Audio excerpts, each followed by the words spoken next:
Welcome to Derailed Trains of Thought.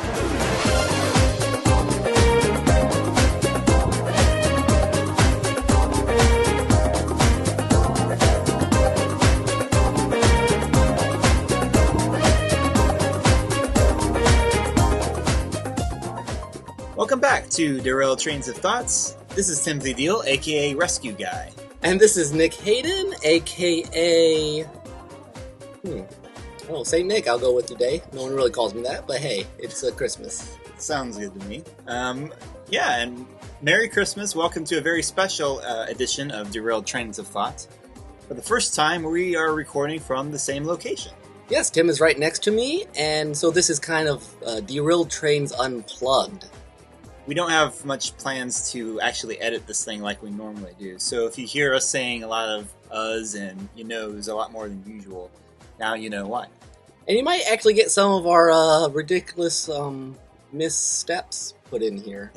Quite possibly. We're going to try to keep it a shorter episode just because we don't have much time or inclination in editing because we're on Christmas break right now. Yeah, we're both trying to just get to a place where we don't have to do much work. So. Well, with that said, I think let's go ahead and move on to Story School.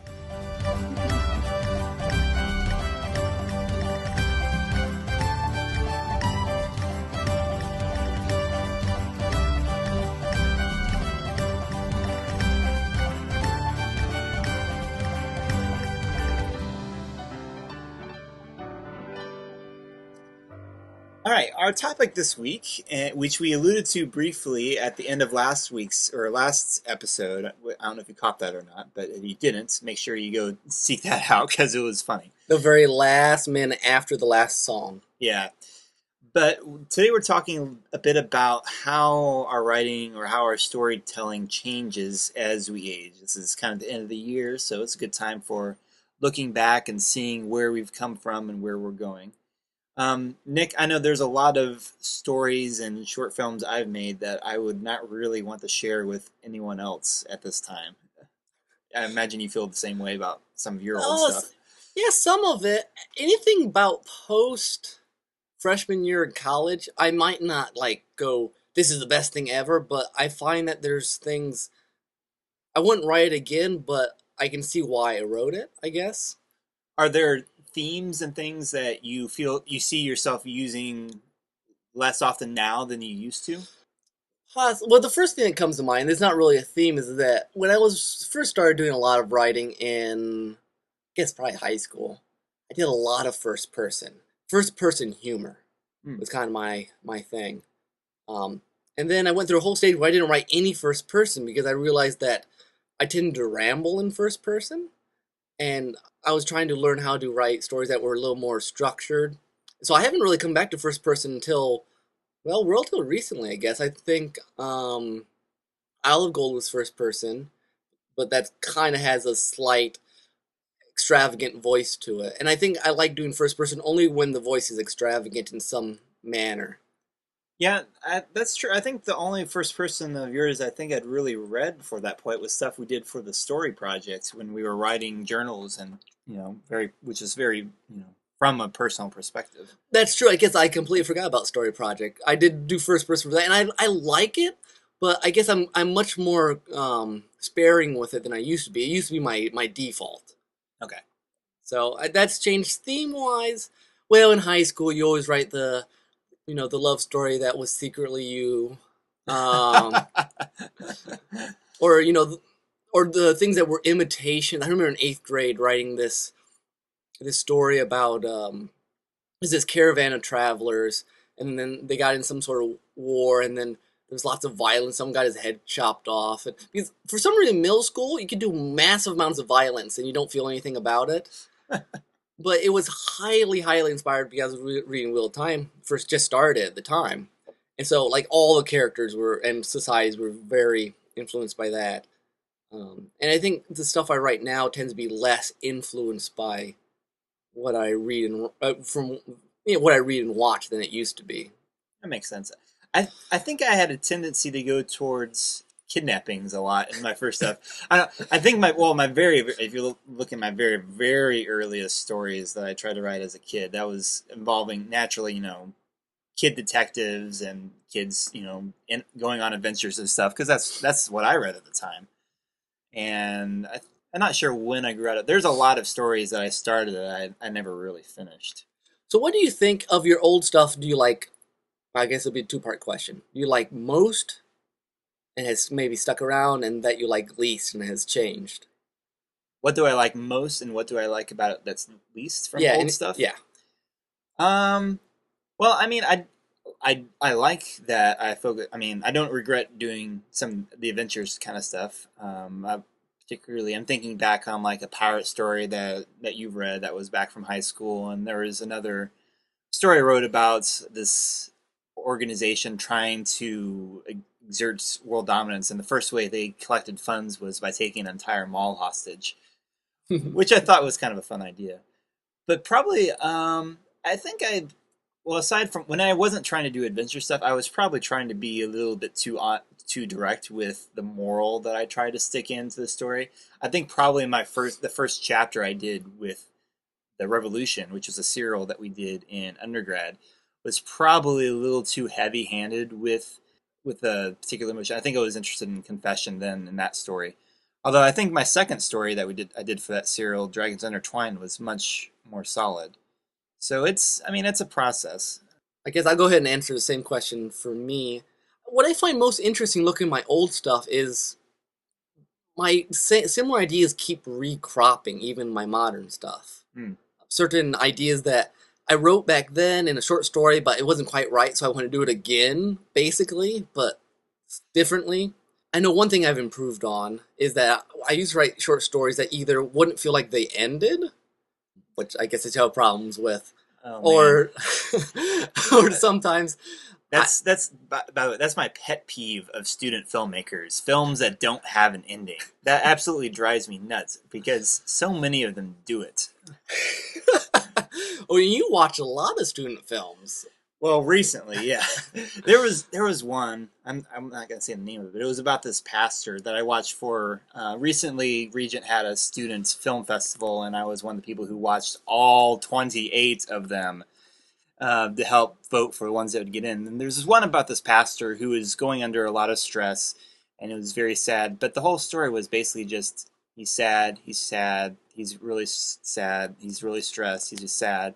And then what they didn't say is that you didn't know at first it was a pastor, but it was kind of obvious because people would like keep coming up to him and say, "Can I talk to you about this?" And he was just overwhelmed. So he was sad, he's sad, he's sad, he's sad, and then he has an emotional breakdown, and oh my goodness, big reveal, hey, he's a pastor. The end. That's not a story. That's a situation. So anyway, So, pet peeve of Tim's. stories that don't end. Well, I think in my case, I remember one in particular in high school I wrote that I thought had a story, like a conclusion. But I guess either it was too subtle or I thought it did and no one else did. And again, I haven't read it since hardly. But I know I had a big problem with not being able to explain what I was saying. I Mm. mean, I do, especially in fantasy related things, where I'd write something and people could tell I was meaning something, but they didn't.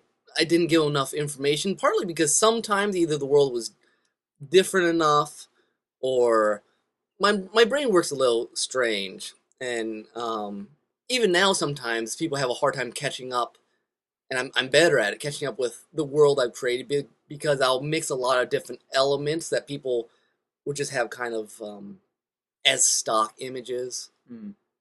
So that's at least one improvement I've seen a lot of, and I know.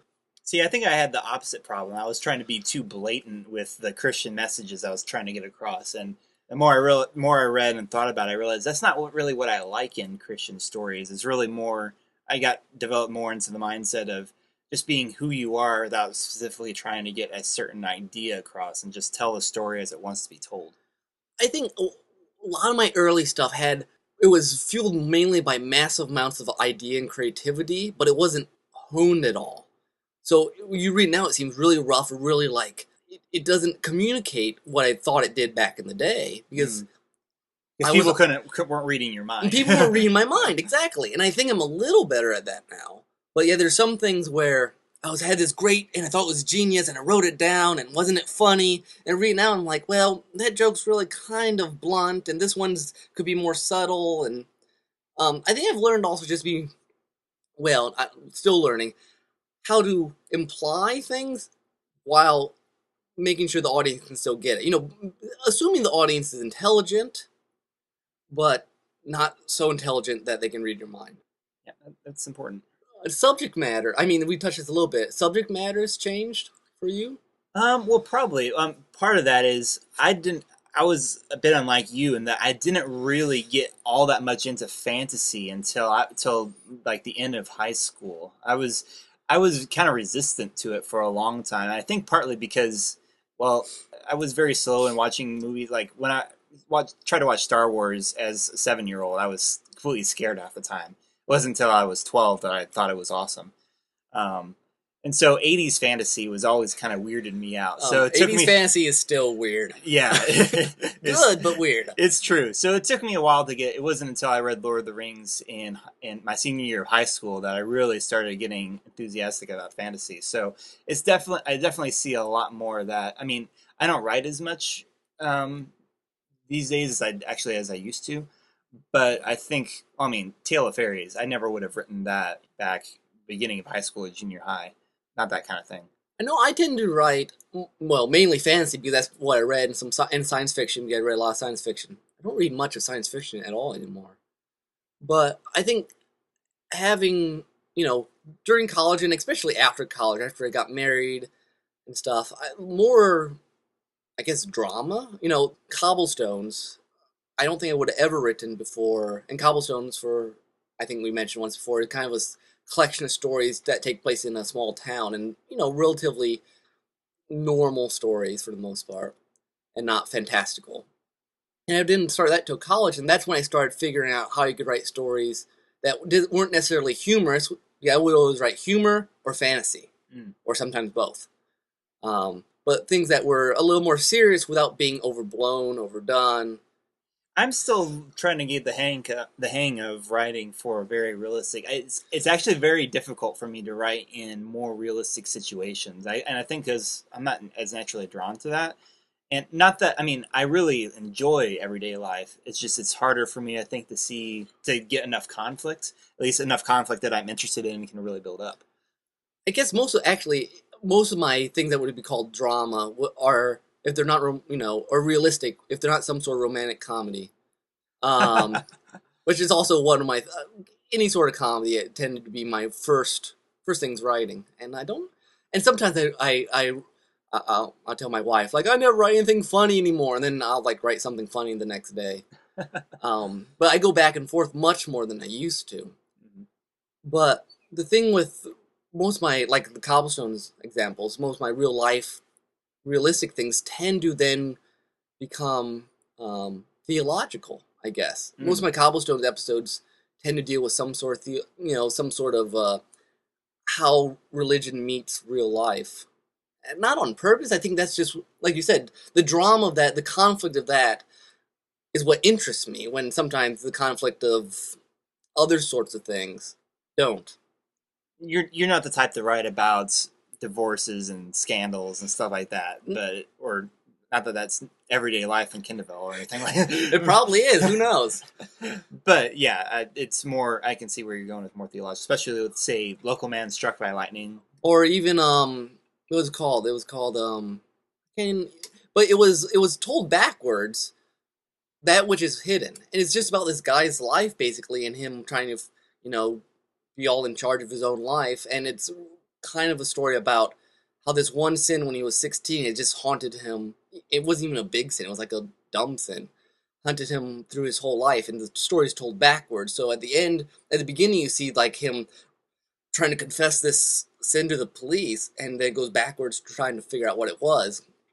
That sort of stuff, I guess. More Hawthorne ish. it sounds almost. I haven't actually read her, but it sounds kind of like what Dorothy Sayers sort of thing she might write. Oh, I haven't read Dorothy Sayers, but maybe.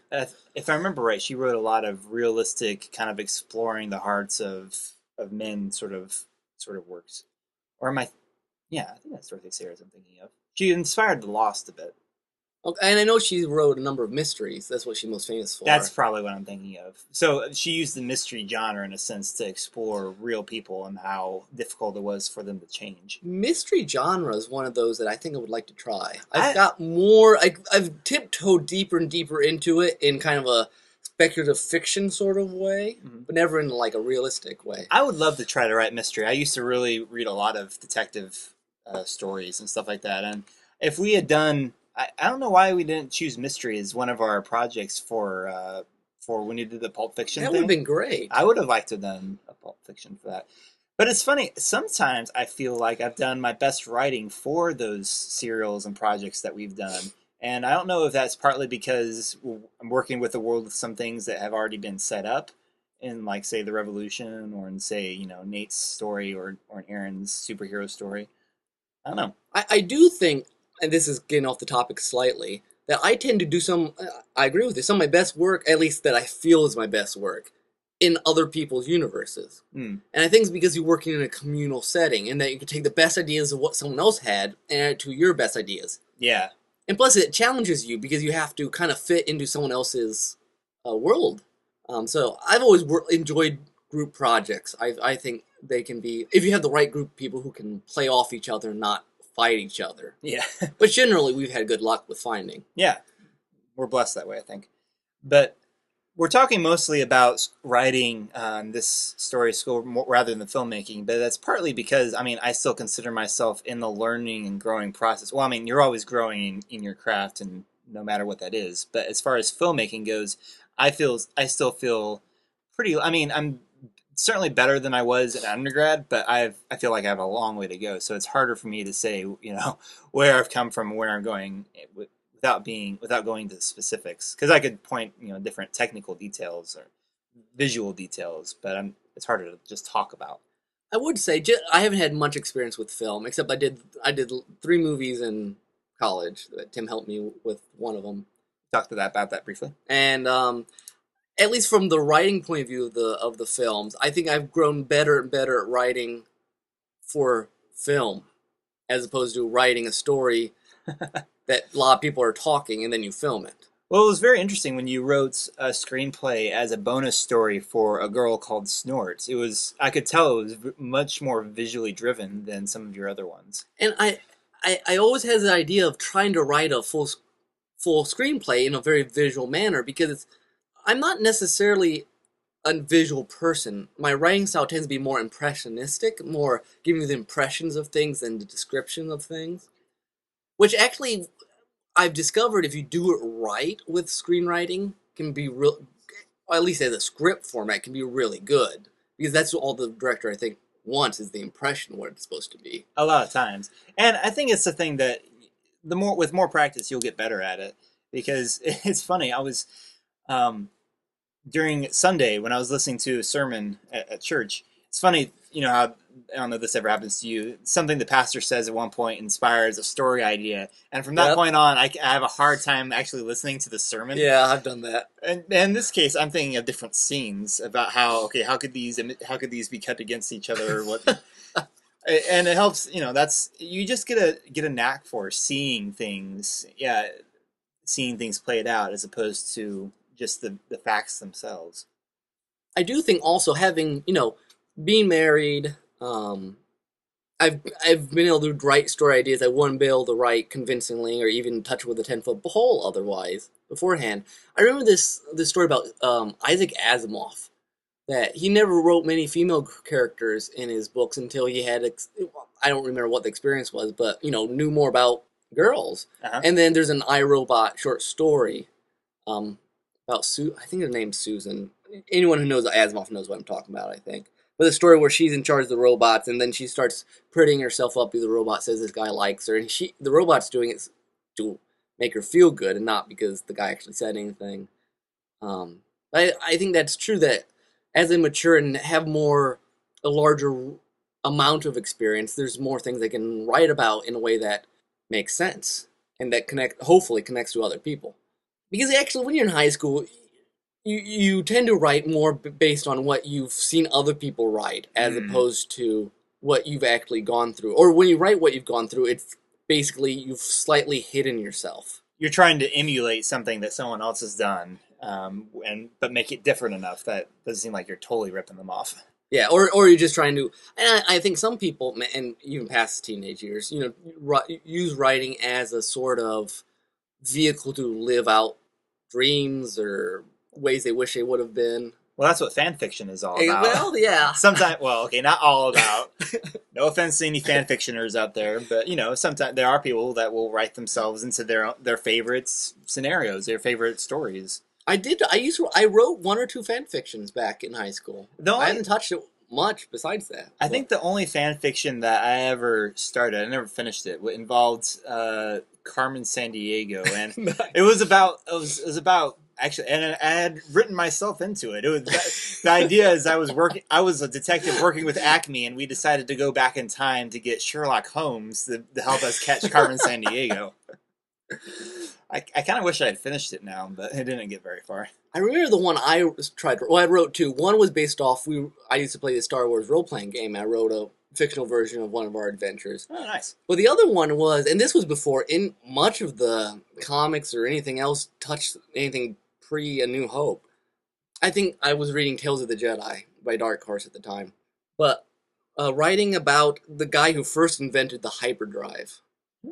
And about the first kind of moving outwards into space in the Star Wars universe. That'd be like really, really ancient stuff. Really ancient. I mean, I guess Star Trek did it with kind of First Contact. That's the first time humans got whatever they called in Star Trek, warp drive. I'm a terrible nerd. I still haven't watched First Contact, even though I've heard it's the best of the new generation. And I do have to point out here, listeners, that we were talking about 80s fantasy, that Tim Deal still needs to watch A Neverending Story. Dude, don't tell him that. That's another nerd embarrassment. Take on Tales sometime. You need to come and talk about Neverending Story. It would probably be therapeutic. 80s fantasy is just something about it. It's unique. It is. There's nothing much like it. That's true. No, it really isn't. But, well, we've been all over the place, but this is kind of we wanted to keep this a little shorter one, so I think it's a good place to wrap it up. Any summarizing thoughts there? No, I guess just for me, and I'm sure it's a little different for everyone, is that there's some stuff in my past I'm probably embarrassed I wrote, but I can see kind of a continuity in ideas trying to get what ideas I try to get expressed, and I think probably I'll keep writing the same handful of ideas over and over again. Which a lot of directors do. There's certain ideas that are important to you as a person, that to your core beliefs, and yeah, definitely don't leave those aside just because you've done one before. There's probably a lot of ways you think you can explore that same idea. And I think that's why I see looking back that, and I wish I wrote more straight up humor than I do now. But that's my. I would love to see more veterinarian hospital style skits come from you. Like that one pun-filled detective thing. It's just hard to write humor when you don't have a specific audience. Yeah, that's true. But I think the main thing to take away is, although there may be things that we wouldn't really want to show people, forum works, I don't think either of us are sorry that we did those, because you have to write that kind of stuff to get to where you are now. You have to write 1,000,000 words of crap to get something good. Yeah. And I think about hit my 1,000,000. And the same is true for filmmaking. I think Robert Rodriguez said that everyone has at least 6 or 7 really bad movies in them. So hopefully you can go to film school and get some of those out. Okay, I guess it's time for soundtrack. Yeah.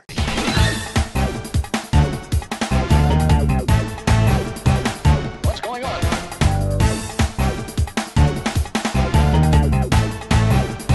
What's going on? What's going on? Our first one is, I'm doing this strictly from memory. So I'll have to, after we listen to it, I'll have to tell you who remixed it. But we're trying to do some Christmassy soundtracks today. And the first one is William Wobbler's Christmas. It's Christmassy, it's kind of fun. It's from a game I've never heard of. And I'll fill you in on the details after the break. All right.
All right, and we're back. That was a William Wobbler Christmas from the game William Wobbler. That was for a Commodore 64. It's kind of just fun and cheery and slightly Christmassy. Slightly ridiculous. It's like, yeah, but it stuck in my memory for a long, long time. So I figure, off the top of my head, I just pulled it out. So it was remixed by Chris Abbott and Slow Poison. And, Costello. I'm like, what are you talking? So that was a William Wobbler Christmas. All right. Well, next we're going to do a slightly modified version of our take On Tales.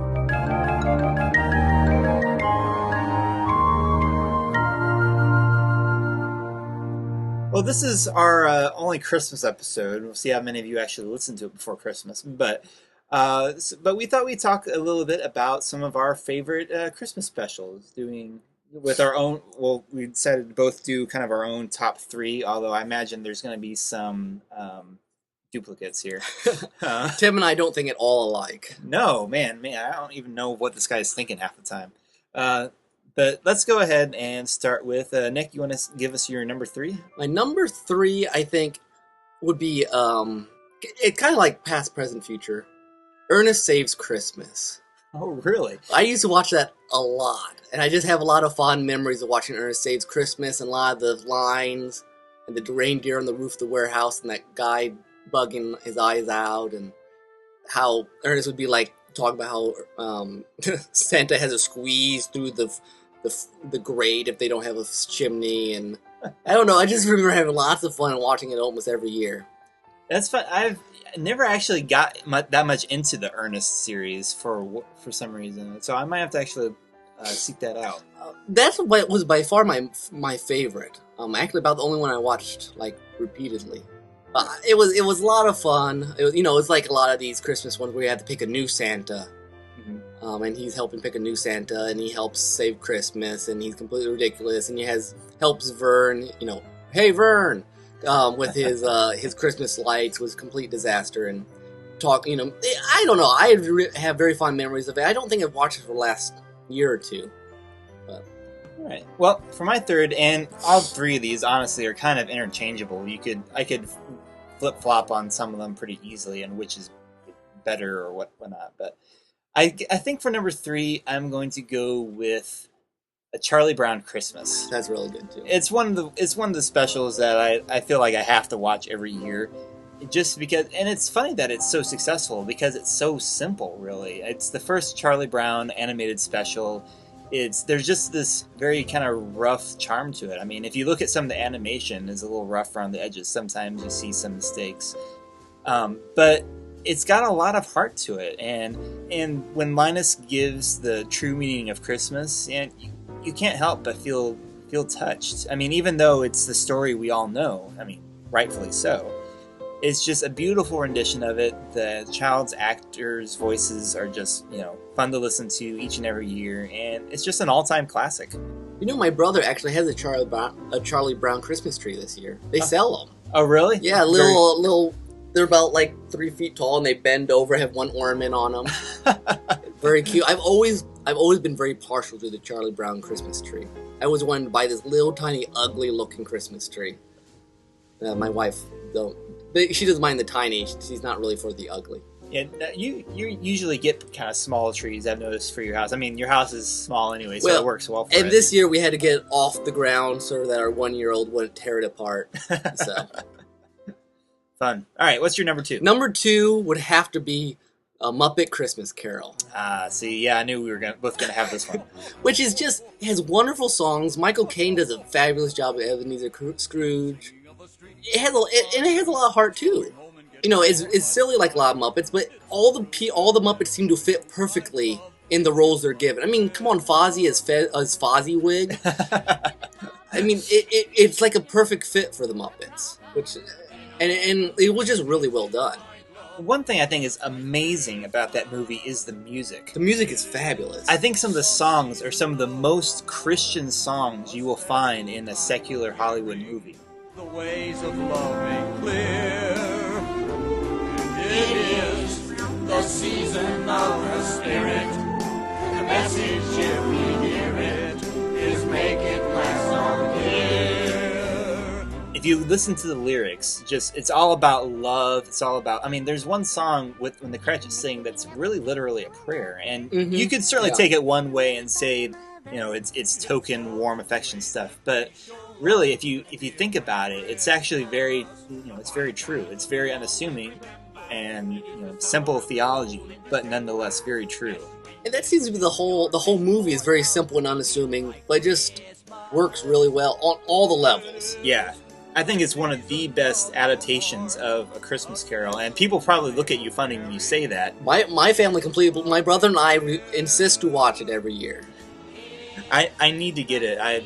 We usually have to borrow it from my grandma or something, but I really need to have my own copy of it, especially being the hardcore Muppets fan that I am. Is that Tim?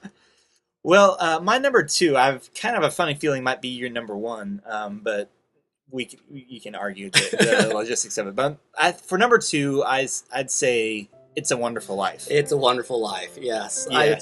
Well, go ahead. You do your thing first. Well, it's an undisputed classic. It's one of the few movies, well, I don't know about few movies. It's one of the movies that can get me to break down and cry pretty regularly, even though no matter how many times I see it. Few movies, I think, can really impact us on the same level as far as what is life all about. I mean, it's not just about Christmas. It's about life all in general, and the truth that one life can make a huge difference in the world is a message that I think we all need to hear regularly. And it was interesting because I hadn't seen this movie until like 3 years ago. It was on the TV all the time. I see little bits of it. I'm like, what's this movie? Why does everyone watch this movie? And I watched it, and I'm just like, I'm floored. I'm like, this is a genius movie. This is wonderful, And it really, to me, where it really connects is the idea of the suffering servant, that George Bailey, he just does everything for everyone all the time.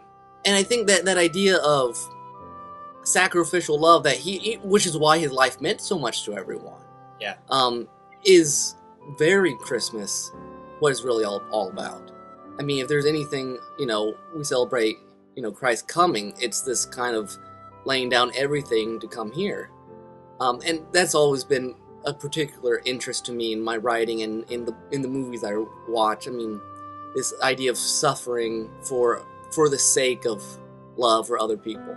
And then seeing that sacrifice rewarded. I think that, everyone pitching in to help when after they've been helped. And portrayed very realistically. It's not like he does it and he knows he's all a good person. He's beat down by. I mean, it's a very realistic reaction. I mean, you feel great for the guy, but he's the sort of guy I want to be. And the thing is with George Bailey and why he's such a great guy is that he doesn't know he's that sort of guy. Well, and since he doesn't want to be that sort of guy. he doesn't want to be that sort of guy. All he wants is just a normal life and go off away from the town, and he just can't.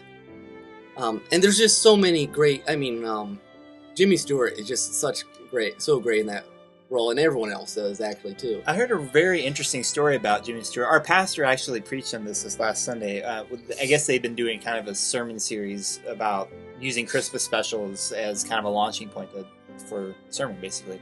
And we talked about It's a Wonderful Life, which, interestingly enough, he admitted that he had never actually sat and watched the whole thing through himself beforehand either. But then it became one of his all-time favorites. But apparently, originally in the scene, like at the bar, where he's crying and he's praying, he wasn't originally scripted to have a crying scene there. But apparently, according to the research or something that pastor had read, apparently while he was preparing for that scene, he was so caught up in what his own life, Jimmy Stewart, what his own life had been like, and wondering whether or not it had really had an impact on anyone. And the tears just started flowing naturally. And the director saw this and pushed the camera in. He made sure he got a close-up on that and really captured the raw emotion that was coming out. You can't ask for better to come from your actors if you want your actors to be feeling exactly what the character's feeling, no matter how hurtful and hard that might be. But I think, from what I hear, Jimmy Stewart emerged from that experience a born-again Christian.